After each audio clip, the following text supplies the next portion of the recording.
अपनी इस पवित्र मातृभूमि के लिए प्राणों का बलिदान करने वाले वीर परमवीर चक्र विजेता श्री अब्दुल हमीद के स्मृति के लिए यहाँ पर जो आज का कार्यक्रम संपन्न हो रहा है उसके अध्यक्ष कैप्टन मकसूद गाजीपुरी जी, उनके सुपुत्र जनरल जी, उपस्थित सभी नागरिक सज्जन, माता भगिनी, आते आते प्रवेश द्वार पर बाएं तरफ एक पंक्ति लिखी है, प्रसिद्ध है, सब जानते हैं। शहीदों की चिताओं पर लगेंगे हर बरस मेरे, वतन पर उनकी कुर्बानी का यही बाकी निशान होगा।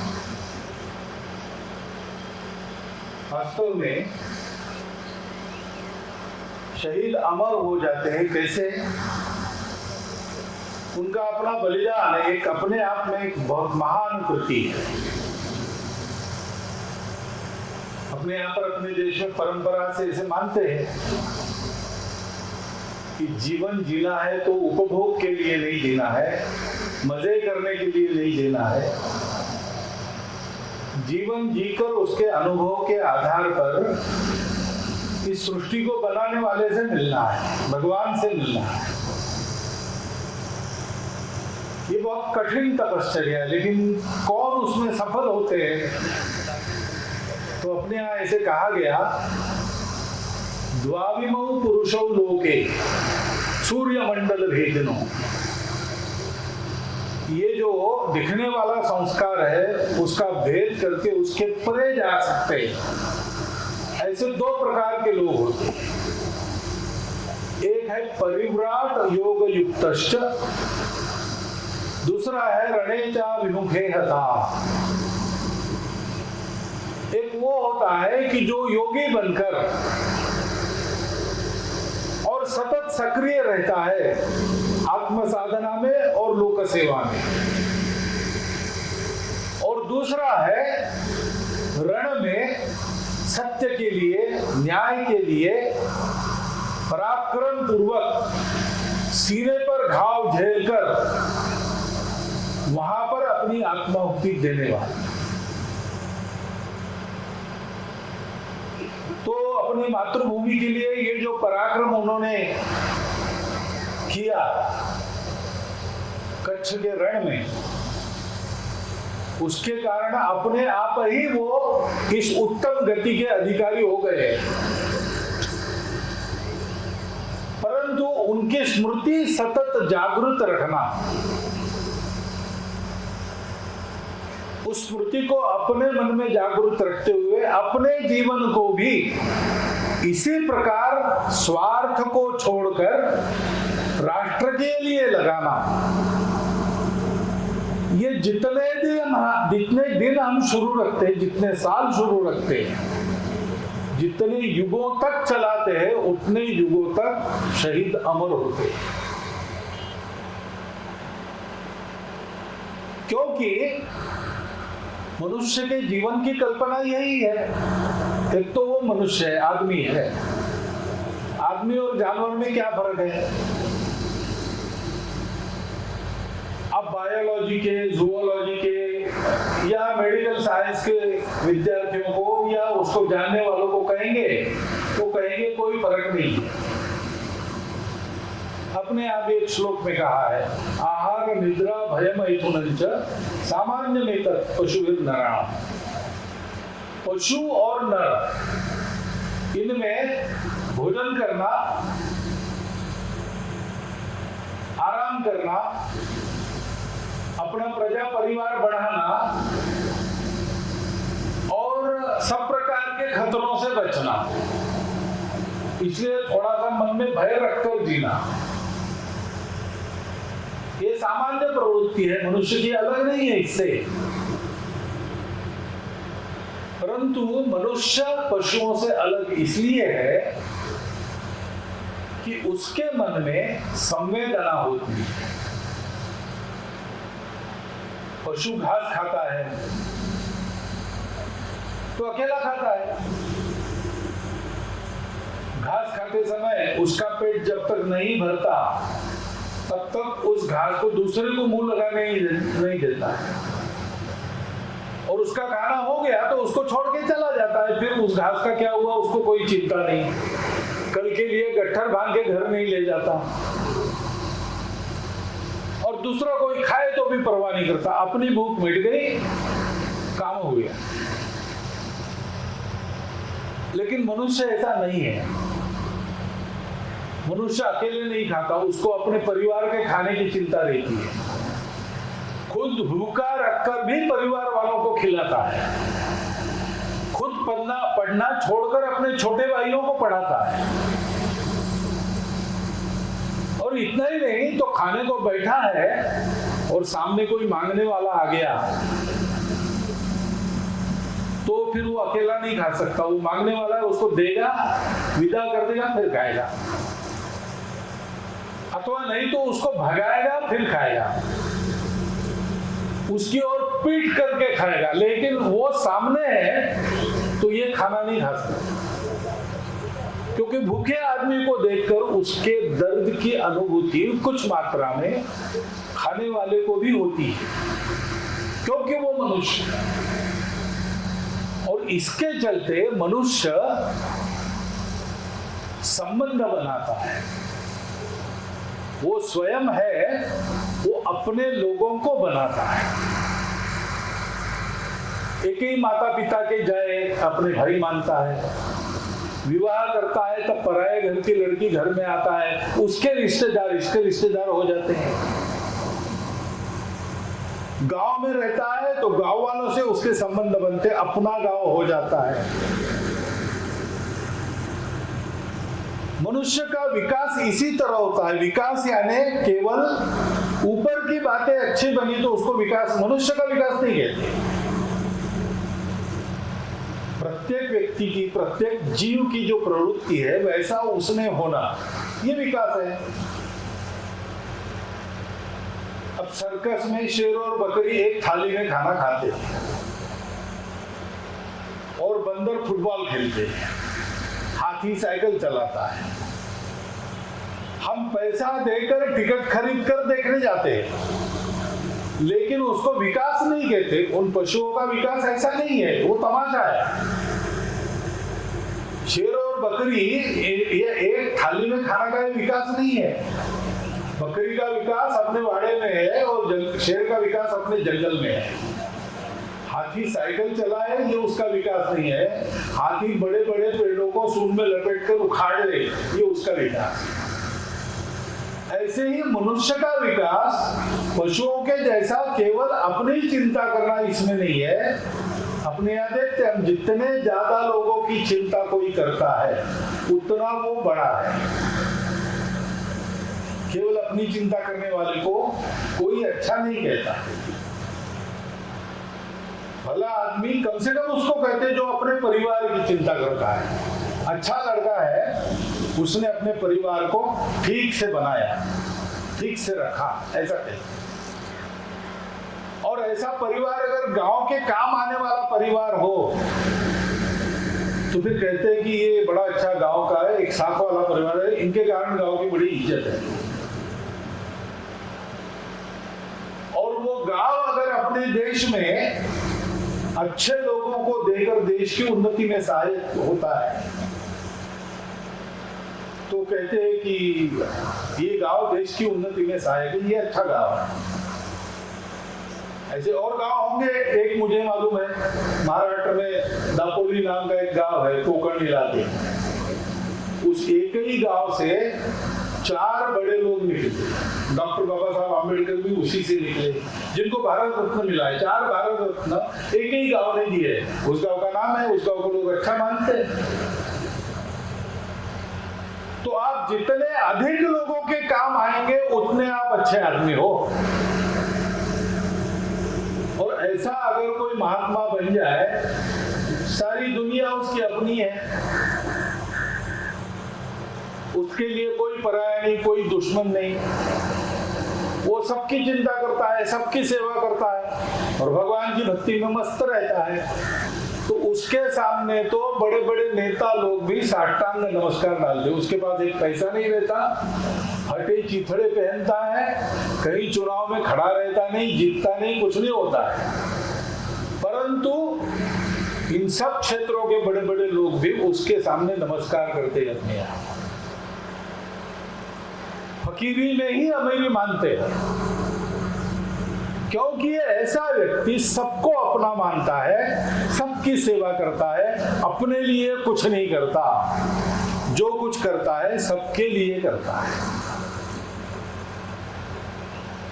हमारी मनुष्य के विकास की ये कल्पना है, और उस विकास में मैं, उसके बाद मेरा परिवार, उसके बाद गांव, उसके बाद अपना जनपद, उसके बाद अपना प्रदेश, उसके बाद अपना देश, ये सीढ़ियां है, ये विरोधी नहीं है। क्रमिक विकास करता है आदमी। बच्चा पैदा होता है, कुछ नहीं जानता, खुद को जानता है, भूख लगती है रोता है, भूख मिटती है हंसता है या सो जाता है, लेकिन 2-3 दिन में भूख मिटाने वाली माँ उसको परिचित हो जाती है, तो फिर माता और उसका अपनी एक दुनिया होती है। धीरे धीरे बड़ा होता है, तब वो ये समझता है कि मैं और मेरे माँ बाप नहीं केवल और भी रिश्तेदार हैं, उन सबके साथ उसका प्रेम होता है, उन सबके लिए वो काम करने लगता है, छोटे बड़े।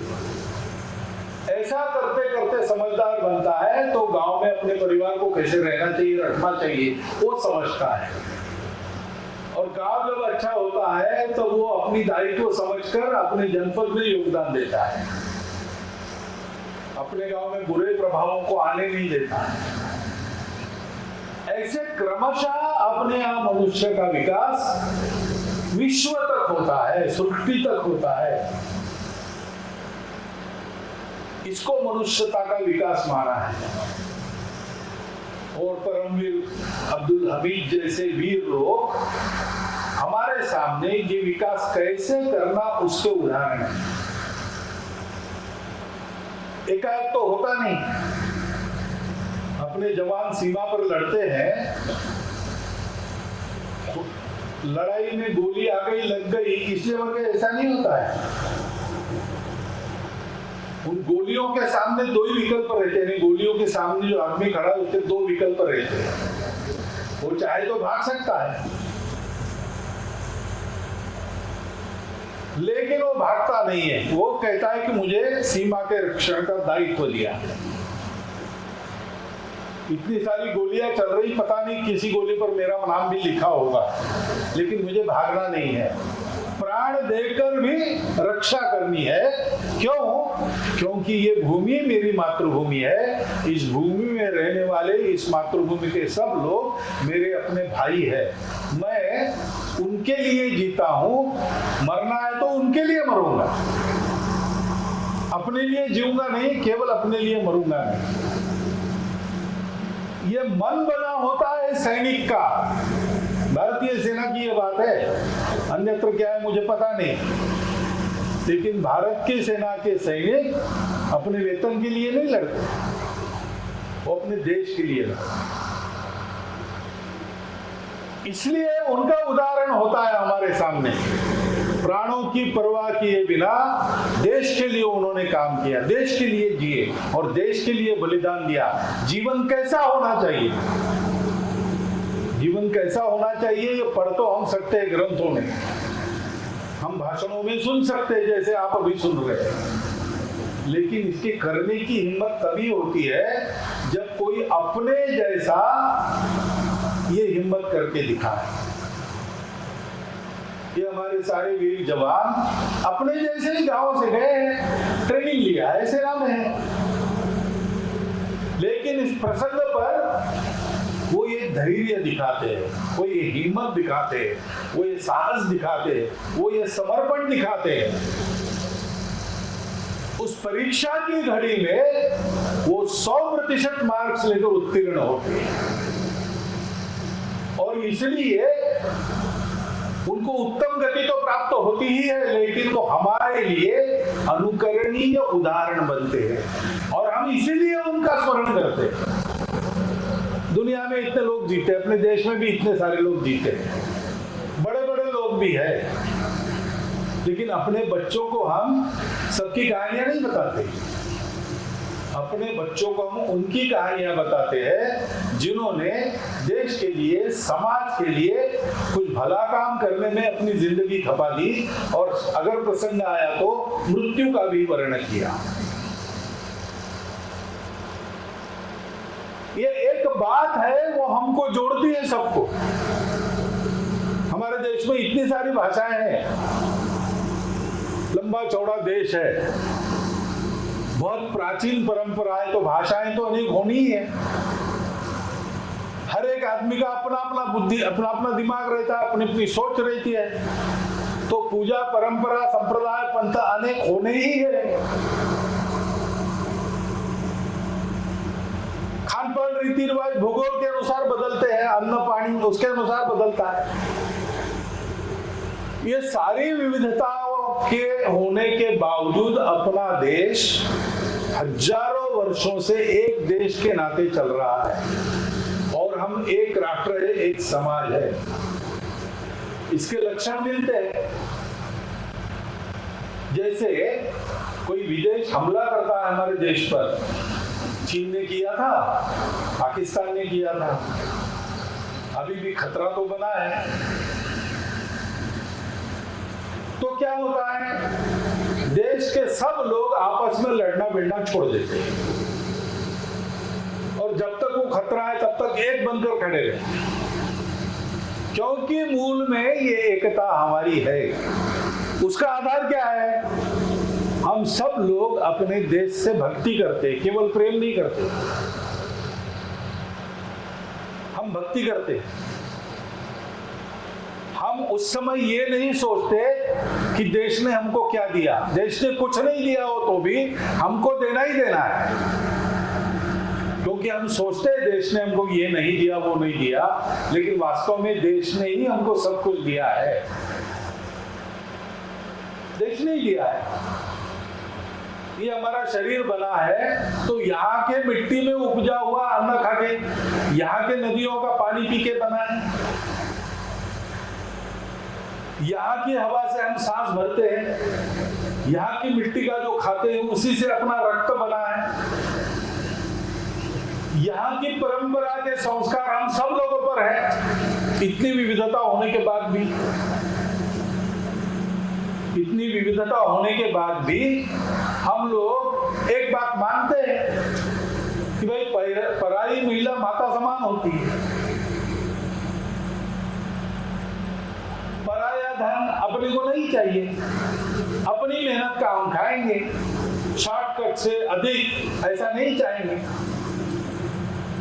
व्यवहार भले हमारा आज विपरीत हो गया हो, मान्यता तो यही है। जो पराये धन का अपहार करते उसको, वो बड़ा होता होगा, उसको अच्छा नहीं मानते। पराई महिलाओं के बारे में दृष्टि नजर जिसकी ठीक नहीं है, कोई भी हो, उसको अच्छा तो नहीं मानते। जैसे शराब पीने वाला व्यक्ति अपने बच्चों ने शराब पीनी चाहिए ऐसे नहीं सोचता, क्योंकि उसको पता है कि मैं पी रहा हूं लेकिन शराब पीना खराब है। वैसे मान्यता तो हमारी यही है, और हम कहते हैं कि वे अपने को जिस बात से तकलीफ होती है उस वैसा दूसरों के साथ मत करो। ये पूरे देश में है, पूरे देश में है। पहले अपना देश एक था, बाद में उसके टुकड़े हो गए, लेकिन वो जो एक अपना देश था, आज कोई भी देश हो वो, वहां भी यही है। अफगानिस्तान से बर्मा तक, श्रीलंका की दक्षिण से तिब्बत के चीन की तरफ ढलान तक जितने लोग हैं उन पर इन तीन बातों का कम अधिक प्रभाव दिखता ही है। उनकी पूजा कोई भी हो, उनकी भाषा कोई भी, कुछ भी हो, वस्तु स्थिति है। ऐसे ही ऐसा जीवन जीने वाले जो लोग हैं वो उनके आदर्श है, वो उनके गौरव है, उनकी कहानियां बताई जाती है, उनके जैसा होने का प्रयास होता है। बच्चों पर उनके जीवनों के संस्कार डाले जाते हैं। और तीसरा और मुख्य ये है, इसमें कम अधिक होगा, परंतु अपनी इस मातृभूमि भारत के प्रति प्रेम भक्ति सर्वत्र है, ऊपर से कुछ भी दिखता हो। तमिलनाडु में एक पार्टी है डीएमके, जानते हैं आप, उनकी सत्ता है बहुत दिनों से, वहां आते जाते रहते, लेकिन है पहली बार उनकी सत्ता है तो मुख्यमंत्री बने अन्नादुरई। अब वो लोग ऐसा कुछ विचार बोलते हैं कि भारत से हमारा वैसे संबंध नहीं है, कि उत्तर के लोग सब अलग है, हिंदी हमको नहीं चाहिए, हम अलग है, हम तमिल है, तमिलों का एक अलग राष्ट्र है। ऐसा बोलने वाले वो है, ऐसे मुख्यमंत्री थे। लेकिन 1962 में चीन का आक्रमण हुआ भारत पर। उस समय चेन्नई के मरीना बीच पर, बड़ा प्रसिद्ध सागर किनारा वहां का विशाल, उसमें एक विशाल सभा हुई पार्टी की ओर से। उसमें मुख्यमंत्री का भाषण हुआ। उसमें उन्होंने कहा कि हिमालय पर हमला तमिलनाडु पर हमला है, क्योंकि ये अवसर ऐसा आया कि जिसकी हम सब भक्ति करते हैं वो भारत माता, उसको धक्का लग रहा है, तो जो अंदर का सच है वो बाहर आ गया। आजकल बहुत सारी बातें इधर उधर हम सुनते हैं, बाहर से सुनते हैं, मीडिया का इधर उधर का सारा होता है, देखते हैं, मन में बहुत सारी बातें आती है। लेकिन ध्यान रखना, ये सारी बातें होने के बावजूद ये तीन बातें सत्य है। अपनी मातृभूमि, अपनी प्राचीन काल से चलती आई हुई संस्कृति, और उस संस्कृति के लिए, उस देश के लिए खून पसीना बहाने वाले अपने पूर्वजों का आदर्श। ये बातें हम सबको जोड़ने वाली बातें हैं, और ये बातें हम सबको एक बनाती है। कितना भी उल्टा वातावरण बाकी समय हो, ये बातें धुल नहीं जाती, ये बातें मिट नहीं जाती, समय आने पर अपने दिल से प्रकट होती है। परमवीर अब्दुल हमीद जी का बलिदान उसके लिए था। उनका सारा जीवन उस प्रकार चला, चरित्र में है जीवन का तफसील। एक अच्छे गृहस्थी थे, कुटुंब वत्सल पिता थे, और गांव वालों से भी घुल मिल कर रहते थे, गांव की भी चिंता करते थे। जो मैंने कहा कि बच्चे का बचपन से ऐसा धीरे धीरे विकास अपने यहाँ होता है, उस विकास के जो उदाहरण थे, और उस विकास का परमोच्च शिखर अपने राष्ट्र के लिए, अपने मातृभूमि के लिए जीवन समर्पण, ये उनके जीवन में हुआ। हमारे लिए उनका जीवन उदाहरण बन गया। उनके नाम से यहाँ पर अपने गांव में पार्क बना है। प्रतिवर्ष इस दिन आपको सबको यहाँ आना चाहिए। प्रतिवर्ष कम से कम आज है इतनी संख्या रहनी चाहिए, और केवल यहाँ आके एक बार स्मरण करके छोड़ दिया ऐसा नहीं। तो उस समर्पण का, उस देशभक्ति का, राष्ट्रीय एकता के भान का स्मरण करते हुए अपने जीवन में अगर कुछ कमी हो तो उसको प्रतिवर्ष सुधारना चाहिए। एकदम अच्छे नहीं होते, थोड़े थोड़े अच्छे बन सकते हैं, ऐसा बनना चाहिए। शहीदों की चिताओं पर जो हर बरस मेले लगते हैं, उनका यही प्रयोजन होता है। उनका क्या स्मरण, उनको तो अपने स्मरण की आज जरूर नहीं है, क्योंकि वो जहां पहुंचना था वहां पहुंच गए। उनको तो भगवान ने स्मरण में रखा है, हमको उनके स्मरण की जरूर है। हमको उनका जैसा आदर्श जीवन अपना बनाना है, और इसलिए ऐसा स्मरण प्रतिवर्ष करना, उस स्मरण के प्रकाश में कुछ संकल्प करना कि दो बातें ये मेरे में त्रुटि है, कमी है, नहीं की मैंने, मैं अगले साल भर में इसको पूरा करूंगा। अगले साल के स्मरण में दूसरा नया संकल्प। ऐसे उत्तरोत्तर अपना जीवन भी इस प्रकार बने तो अपना देश कैसा बनेगा आप कल्पना कर सकते हैं। और वैसा अपना देश बनने की आवश्यकता है, क्योंकि दुनिया को अपने देश की आज आवश्यकता है। तो अपना देश बचना भी चाहिए, अपना देश बढ़ना भी चाहिए, लेकिन वो अपने आप बचता नहीं, अपने आप बढ़ता नहीं। देशवासियों को खुद को पहचान कर अपने सामने ऐसे जो आदर्श है उनका क्रमशः अनुकरण करते हुए ऐसा बनना पड़ता है। हम जब ऐसे बनते हैं सामान्य लोग, तब देश बड़ा होता है, और अपना देश जब बड़ा होता है तब दुनिया को सुख शांति मिलती है। ये समय बता रहा है, ऐसी सुख शांति पूर्ण दुनिया देने वाला भारत हम सब लोग शहीदों के स्मरण और अनुकरण से अपने जीवन में परिवर्तन लाकर खड़ा करें। ये आज के दिन का प्रयोजन है, ऐसा मुझे लगता है। मैंने चिंतन के लिए वो विषय आपके सामने रखा है, आपने सुन लिया, इसलिए धन्यवाद। नमस्कार।